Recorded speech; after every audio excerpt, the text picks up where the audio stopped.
আজ বানাচ্ছি সজনে ডাঁটার চচ্চড়ি। সেজন্য লাগছে সজনে ডাঁটা, মিষ্টি কুমড়ো, আর লাগছে আলু, মিষ্টি আলু আর টমেটো। এখানে আমি একটা বড় সাইজের টমেটো নিয়ে নিয়েছি। কড়াই বসিয়ে দিয়েছি, এখানে আমি 3 চামচের মতো তেল নিয়ে নিয়েছি। এখন দিয়ে দেব একটু কালো জিরে, ফোড়নে একটু কালো জিরে দিয়ে দিলাম। কালো জিরেটা একটু ভাজা ভাজা হয়ে গেছে, এখন দিয়ে দেব আলু আর মিষ্টি আলু।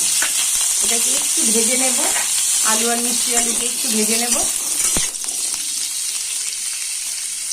ভেজে নিয়েছি, আলু আর মিষ্টি আলু একটু ভাজা ভাজা হয়ে গেছে। এখন দিয়ে দেব মিষ্টি কুমড়ো আর সজনে ডাঁটা। এখন এটা নেড়ে নিচ্ছি, এটুকু মিক্স করি। এটা একটু ভাজবো কিছুক্ষণ।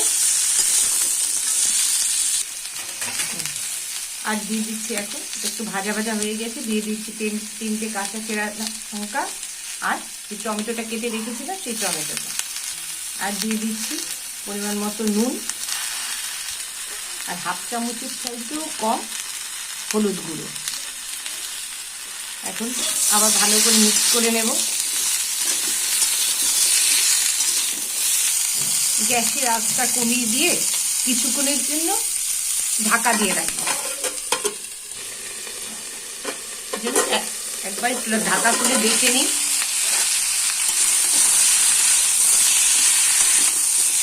এভাবে একবার দুবার মাঝে মাঝে ঢাকা খুলে নাড়াচাড়া দিয়ে আবার ঢাকা দিয়ে রাখবো।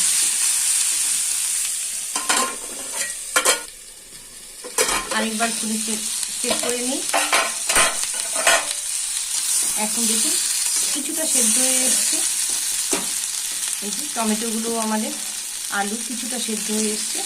এখন কিছু পরিমাণে জল দিয়ে দেবো। জল দিয়ে দিচ্ছি, 1/2 কাপের মতন আমি এখানে জল দিয়ে দিলাম। এখন ডাঁটা আলু সবকিছু সেদ্ধ হওয়া পর্যন্ত অপেক্ষা করব। এই পর্যায়ে কিছুটা চিনিও দিয়ে নিচ্ছি।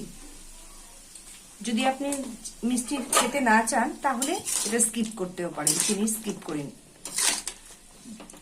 নাড়াচাড়া করে দিয়ে আবার ঢাকা দিয়ে দিচ্ছি। দেখে নিচ্ছি,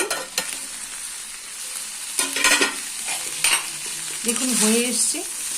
যেটুকু জল দিয়েছিলাম জলটাও শুকিয়ে গেছে পুরো, আর সজনে ডাঁটাগুলো পুরো সেদ্ধ হয়ে গেছে। আমরা এখন নামিয়ে নেব। নামিয়ে নিয়েছি, খেয়ে দেখবেন একবার, খেতে খুব ভালো লাগে।